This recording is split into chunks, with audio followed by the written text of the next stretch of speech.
أعوذ بالله من الشيطان الرجيم بسم الله الرحمن الرحیم۔ ابو داؤد شریف کی روایت بھائی نے پڑھی ہے کہ حضرت ابو برزہ اسلمی رضی اللہ تعالیٰ عنہ روایت کرتے ہیں کہ رسول اللہ صلی اللہ علیہ وآلہ وسلم نے ارشاد فرمایا، اے وہ لوگو جو صرف زبانی اسلام لائے اور ایمان ان کے دلوں میں داخل نہیں ہوا، مسلمانوں کی غیبت نہ کیا کرو اور ان کے عیوب کے پیچھے نہ پڑا کرو، کیونکہ جو مسلمانوں کے عیوب کے پیچھے پڑتا ہے اللہ تعالیٰ اس کے عیب کے پیچھے پڑ جاتے ہیں، اور اللہ تعالیٰ جس کے عیب کے پیچھے پڑ جائیں اسے گھر بیٹھے رسوا کر دیتے ہیں۔ دیکھو اللہ کے حبیب نے ایک مسلمان کی جو ہے کتنی شان بیان کی ہے کہ اس کے بارے ذرا سی بھی جو ہے نا وہ لب کشائی نہ کرو۔ اور غیبت کے بارے کیا فرمایا؟ ایسی بات جو تم اس کی غیر موجودگی میں کرو، وہی بات اگر تم اس کے سامنے کرو تو اس کو سننے کے بعد غصہ آ جائے۔ ابھی آپ میرے سامنے نہیں، میں آپ کے بارے کوئی بات کرتا ہوں، وہی بات میں آپ کے سامنے کروں آپ کو غصہ آ جائے تو فرمایا یہی غیبت ہے۔ تو عرض کیا گیا کہ اگر وہ چیز اس کے اندر موجود ہو تو پھر بھی اظہار نہیں کر سکتے، فرمایا یہی تو غیبت ہے۔ اگر اس کے اندر چیز نہیں ہے اور تم کہتے ہو پھر اس پر تو بہتان ہے، تو ڈبل گناہ ہو گیا۔ ایک ہوتا ہے آدمی جس کا مشغلہ یہی ہے لگائی بجائی کرنا، جس کے پاس بیٹھے اس کی تعریف کرنا، اس کے مخالف کی اس کے عیب تلاش کرنا، یعنی اس کو خوش کرنے کے لیے، اس کا منظور نظر ہونے کے لیے اس کی تعریف کرنا، چاپلوسی کرنا، اس کی جس کے ساتھ رنجش ہے اس کے عیب نکالنا تاکہ یہ آدمی مجھ پر خوش رہے۔ تو اس سے منع فرمایا گیا کہ بھئی جو آدمی بے جا کسی کو بدنام کرتا ہے اللہ تعالیٰ پھر اس کو گھر بیٹھے کو بدنام کر دیتے ہیں۔ اور ایک روایت میں من ستر مسلم سترہ یوم القیامہ کہ جو ایک مسلمان کی پردہ پوشی کرتا ہے قیامت کے دن اللہ تعالیٰ اس کی پردہ پوشی فرمائیں گے۔ لیکن آج جو حالات ہیں بات کیے بغیر ہی ہر آدمی کو بڑی جلد غصہ آ جاتا ہے، کیا کریں بھائی؟ اب ایک آدمی کا کام ہی ڈنگ مارنا ہے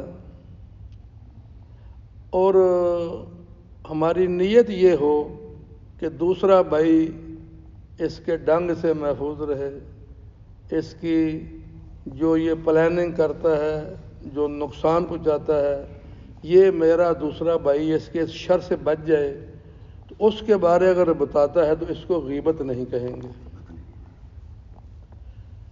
چسکا لینا اور خواہ مخواہ عیب نکالنا اس کے بارے جو ہے نا سختی سے منع کیا گیا ہے، گو کہ اس کا بھی ہمیں حق نہیں ہے۔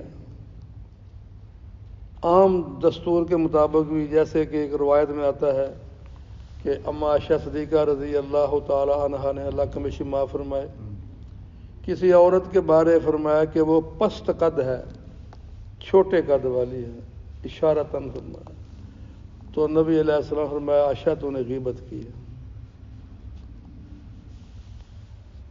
اب جب ان سے ایک اور روایت میں آتا ہے کہ روزہ رکھا ہوا تھا، بات ہوئی تو کہا کہ اس کو کیا کرے، کیا کیا تو اس میں خون کے لوتھڑے نکلے۔ اب وہ ان کا مقام جو ہے وہ اپنی جگہ پہ کہ مسلمہ حقیقت ہے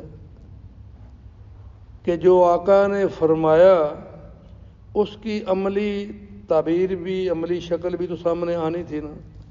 اگر یہ فرمایا کہ کوئی کسی کی غیبت کرتا ہے جیسے مردہ بھائی کا گوشت کھایا، تو جس نے کی کہا کہہ کرو اس میں جمع ہوا لوتھڑے خون کے نکلے، تو ایک شکل سامنے آ گئی، کیونکہ اللہ کے حبیب کا جو فرمان مقدس ہے، حق اور سچ ہے، صحابہ کے دور میں اس کی وہ شکل سامنے آئی جو آقا نے فرمائی۔ اب وہ قیامت تک وہ بات زندہ رہے گی۔ اچھا، اب کئی بار یہاں اس حوالے سے بات ہوتی ہے کہ جب کوئی ایسی چیز جو صحابہ کرام کے بارے ہو، صحابیات کے بارے ہو، تو شیطان ہمیں ورغلائے گا، اور جو ان کے مخالفین ہیں، جو دشمن ہیں، وہ اور طرح کی اپنی وہ رائے قائم کریں گے، زبان درازی کریں گے کہ دیکھو جی صحابہ جیسی ہستیاں بھی، صحابیات جیسی ہستیاں بھی اس سے محفوظ نہیں تھیں، دیکھو فلاں نے یہ کیا، فلاں نے یہ کیا، استغفر اللہ۔ یہ نہیں بھائی، یہ نہیں ہو سکتا۔ کئی بار اس حوالے سے بات ہوتی ہے کہ جب صحابہ کی بات آئے، دیکھو یہ بات اپنے ذہن میں بٹھا لو کہ دین کو مکمل کرنے کے لیے، دین کی تکمیل کے لیے دو پہلو تھے۔ ان دو پہلوؤں سے دین کو اللہ نے مکمل کرنا تھا۔ ایک پہلو وہ تھا جو نبی کریم صلی اللہ علیہ وسلم کے شایان شان، جس میں آپ کا اسوہ حسنہ، تجارت، کاروبار، لین دین، اخلاق، کردار، معاملات، جو کچھ بھی ہے۔ اور ایک وہ پہلو تھا جس کی ضرورت تھی مگر وہ نبی کریم علیہ السلام کے شایان شان نہیں ہے۔ مثال کے طور پر قرآن کا فیصلہ ہے کہ شرابی کو 80 کوڑے مار دو۔ ایک پارسا نیک عورت پر کو جو الزام زنا کا، برائی کا الزام لگاتا ہے، اگر 4 گواہ پیش نہیں کرتا اس پر حد جاری کر دو، 80 کوڑے مار دو۔ اگر کنوارا اس نے زنا کیا 100 کوڑے مار دو۔ اگر شادی شدہ ہے تو اس کو سنگسار کر دو۔ یہ حدود ہیں، اللہ کا قانون ہے۔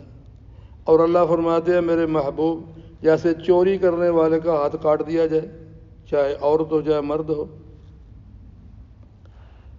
اب ایک چوری کرتا ہے ہاتھ کاٹ دو، ایک گھر میں ڈاکہ مارتا ہے اس کو قتل کر دو۔ مختلف معاملات ہیں نا۔ تو یہاں یہ فرمایا کہ یہ پہلو دین کو مکمل کرنے کے لیے ضروری تھا مگر نبی علیہ السلام کے شایان شان نہیں ہے۔ اب اس کے لیے اللہ تعالیٰ نے صحابہ اور صحابیات کی جانوں کو قبول کیا۔ ان سے اگر باتقاضۂ بشریت، چونکہ فرمایا نبی علیہ السلام نے کہ مومن شہوت سے مغلوب ہو کر زنا تو کر سکتا ہے مگر جھوٹ نہیں بول سکتا۔ لیکن آج سارا کچھ موجود ہے، زنا بھی ہے، جھوٹ بھی ہے۔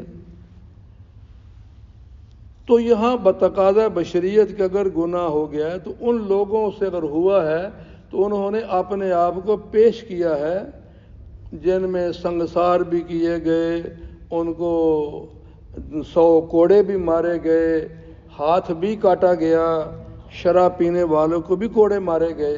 کیونکہ دین کو اگر قانون ہوتا، اللہ کا قانون ہوتا، مگر اس کی عملی شکل نہ ہوتی اور آج وہ قانون نافذ ہوتا تو یہ پھر ظلم ہوتا۔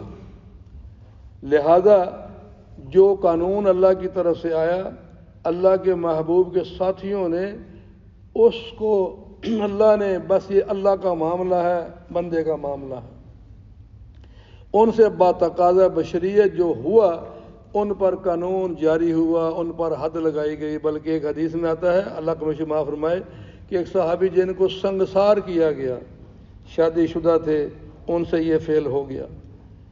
اب قانون کیا ہے؟ شادی شدہ کو سنگسار کرو۔ اس وقت اگر یہ جرم نہ ہوتا، قانون بن جاتا، آج یہ ہوتا تو اس کو جو سنگسار کیا جاتا تو اس کو ظلم کہا جاتا۔ تو جب ان کو وہ سنگسار کیا جا رہا تھا، پتھر لگ رہے تھے، چونکہ اس کے بارے میں کہ زمین میں گاڑ دو، ہر آنے والا آدمی پتھر مارے، چاہے آنکھ میں لگے چاہے جہاں بھی لگے، پتھر مار مار کے پیوند خاک اس کرنا ہے۔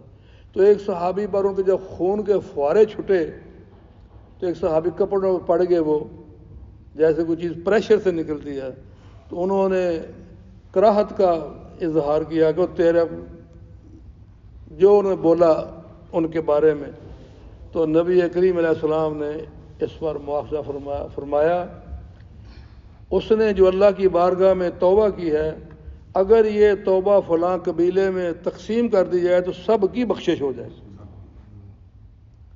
لیکن آج بھائی معاملہ کیا ہے کہ یہ برائیاں کرنے والے دن دناتے پھرتے ہیں، پھر فخر بھی کرتے ہیں، پھر اپنی جوانی اور طاقت کا اظہار بھی کرتے ہیں، میں نے یوں کیا، میں نے یوں کیا۔ یہ تو بغاوت ہے نا، اس پر توبہ کون کرے گا، اس پر معافی کون مانگے گا؟ تو یہاں یہ فرمایا کہ جو مسلمانوں کے عیبوں کے پیچھے پڑ جاتا ہے، اس کو بدنام کر، اس کو بدنام کر، عہدہ پتہ لگائی، ਉਹਦੀ ਕੁੜੀ ਦਾ پتہ لگائی، اور کوئی کام ہے ہی نہیں۔ اللہ ایسے آدمی کو گھر بیٹھے بٹھائے ذلیل و رسوا کر دیتے ہیں، چونکہ اللہ تعالیٰ قیامت کے دن اس کی پردہ پوشی فرمائیں گے جو دنیا میں ایک مسلمان کی پردہ پوشی کرتا ہے۔ پہلے بھی عرض کیا ہے کہ جس آدمی کا کاروبار ہی یہی ہو، لوگوں کی بچیوں کی عزتوں کو لوٹنا ہو، اور شراب اس کا مشغلہ ہو، اور جوا اور جناب یہ ڈاکے اس کا کام ہو، تو ایسے لوگوں کے بارے بتانا کہ اس سے بچ جاؤ، اس سے بچ جاؤ، یہ غیبت نہیں ہے بلکہ ایک دوسرے مسلمان کی جان کو بچانا ہے۔ جیسے کسی کے ہاں آتا ہے بھائی ہم نے بیٹی کی شادی کرنی ہے، تو پتہ چلا یہ لڑکا اس آپ کے محلے میں ہے، تو بھائی اس کے بارے کو آپ کو معلومات ہے، بچہ کس طرح کا ہے، بچی کی شادی کرنی ہے۔ اب وہ دوسرے شہر سے آئے ہیں، اب جس کو پوچھ رہے ہیں اس کو پتہ ہے کہ یہ شرابی ہے، یہ جوا بھی کھیلتا ہے، یہ بری عورتوں کے پاس بھی جاتا ہے۔ اب اگر وہ سارے عیب بیان کرے تو یہ غیبت ہو گئی، تو وہ کہے گا میں تو غیبت نہیں کرنی، تو پھر تو بچی کی زندگی برباد ہو گئی نا۔ یہاں ان کو بتانا یہ غیبت نہیں ہے، کیونکہ یہاں ایک بچی کی زندگی کا مسئلہ ہے کہ بھائی دیکھو آپ نے مجھے پوچھا ہے، دیانتداری ایمانداری یہی ہے کہ بھائی آپ کسی اور جگہ تلاش کریں، یہ بچہ جو ہے نا اخلاقی اعتبار سے اور یہ ہے اور یہ ہے کہ بھائی مجھے اس سے بھی کوئی دشمنی نہیں، آپ کے ساتھ بھی مجھے کوئی نہیں، آپ نے پوچھا ہے میرا حق بنتا ہے کہ آپ کی رہنمائی کروں، باقی آپ اپنا بہتر سمجھتے ہیں۔ کیوں؟ بعض دفعہ ایسی جگہ بھی ایسے ہوا ہے کہ ان کو بتایا بھی گیا ہے کہ یہ لڑکا ٹھیک نہیں ہے، یہ شرابی ہے، یہ جوا کھیلتا ہے، کیونکہ لڑکا خوبصورت ہے، جوان ہے، باپ کا کاروبار نظر آتا ہے، تو لڑکی والے کہتے ہیں انہوں ساڈا اے پسند ہی نہیں، ساڈا رشتہ تو ہون ہی نہیں دینا چاہتا، انہیں اپنی دھی دینی ہوئے گی۔ ہمارے معاشرے کو لوگ ایسی سوچ رکھتے ہیں، اور پھر وہ جب پھنس جاتے ہیں پھر روتے ہیں، کہتے ہیں اسے صحیح کہا تھا، اب کیا پچھتا ہے جب چڑیاں چگ گئیں کھیت۔ تو اس لیے میرے بھائیوں منجملہ یہ معاملات ہے، مختصر خلاصہ یہی ہے کہ ہم حتی المقدور کوشش کریں کہ جس بھائی کے بارے رائے ہو کہ یہ آدمی اچھا آدمی ہے، اس کو خواہ مخواہ پر بدنام کرنے کی کوشش نہ کی جائے۔ اگر ایک آدمی میں 10 اچھائیاں ہیں، ایک خامی ہے، تو ان 10 کو جو ہے نا 9 کو سامنے رکھو، ایک کو چھپا دو۔ ہمارا کیا ہے، ہم 9 کو چھپاتے ہیں، ایک کو جناب اخبار میں شائع کر دیتے ہیں۔ کیوں؟ ہمارا اپنا من کالا ہے نا، ہم اپنے عیبوں کو چھپانے کے لیے دوسرے کے عیب بیان کرتے ہیں۔ جیسے چوری کرنے والا جب پتہ چلا چور و چور، تو چوری کرنے والا خود کہہ رہا چور و چور و چور، کیوں کہا؟ تاکہ میں نہ پکڑا جاؤں۔ آج ہمارا یہی معاملہ ہے۔ تو بہرحال ہماری روزانہ کی جو حدیث مبارکہ پڑھی جاتی ہے بھائی، اس میں یہی اشارہ ہوتا ہے کہ میں ٹھیک ہو جاؤں، میں ٹھیک ہو جاؤں، میری آخرت اچھی ہو جائے، اس لیے کہ میرا ہدایت پہ آنا فرض عین ہے۔ میں بولوں آپ ہدایت پہ آئیں نہ آئیں، یہ فرض کفایہ ہے، یہ میرے ذمے نہیں کہ آپ سے عمل کرا کے چھوڑوں، آپ کے ذمے نہیں کہ آپ مجھ سے عمل کرا کے چھوڑیں۔ اللہ نے اپنے محبوب سے فرمایا میرے محبوب آپ کے ذمے میرا پیغام پہنچانا ہے، عمل کرانا آپ کے ذمے نہیں ہے، وہ میرا کام، میں جانوں میرا بندہ جانے۔ اس لیے ہمارا یہ روزانہ کا درس اپنی ذات کی اصلاح کے لیے ہے، اور جہاں ہمارا پیغام پہنچے جو کچھ سنے ہو سکتا اللہ تعالیٰ کہ اس کو عمل کی توفیق عطا فرما دیں۔ دیواروں پر لکھی ہوئی بعض دفعہ کچھ تحریر جو ہے وہ دل پہ اثر کر جاتی ہے کہ کوئی بولنے والا نہیں ہے، کوئی لچھے دار تقریر والا نہیں ہے. دیوار پر اصل کیا ہے؟ اپنے اندر کی طلب ہے. ہماری طلب ختم ہو چکی ہے. تو اس لیے اللہ کا وعدہ جو ہے وہ ہے کہ بھئی ھدی للمتقین، ہدایت ملے گی جو اللہ سے ڈرنے والا ہوگا. تو اللہ تعالیٰ مجھے آپ کو آج کی اس حدیث مبارک سمجھتا فرمائے اور حتی المقدور کوشش کریں کہ بھائی اپنی زبان کو کنٹرول میں رکھے. روایت میں آتا ہے من صمت فنجا، جو چپ ہو گیا وہ بچ گیا. کیونکہ بہت سارے گناہ اس زبان سے سرزد ہوتے ہیں. تو اس لیے اہل اللہ یہ بھی فرماتے ہیں کہ بھائی سونے سے پہلے وضو کرو، 2 نفل توبہ کے پڑھو. یا اللہ پتہ نہیں آج میں نے کیا کیا ظلم اپنی جان پر کیا ہے، کس کس پر میں نے الزام لگائے ہیں، کون کون سے میں نے. یا اللہ میں توبہ کرتا ہوں، کل میں ایسا نہیں کروں گا، مجھے معاف کر دے. اور جن چیزوں کا مجھے پتہ نہیں، یا اللہ مجھے اس کی سمجھ عطا فرما دے، مجھے ان باتوں سے محفوظ فرما دے.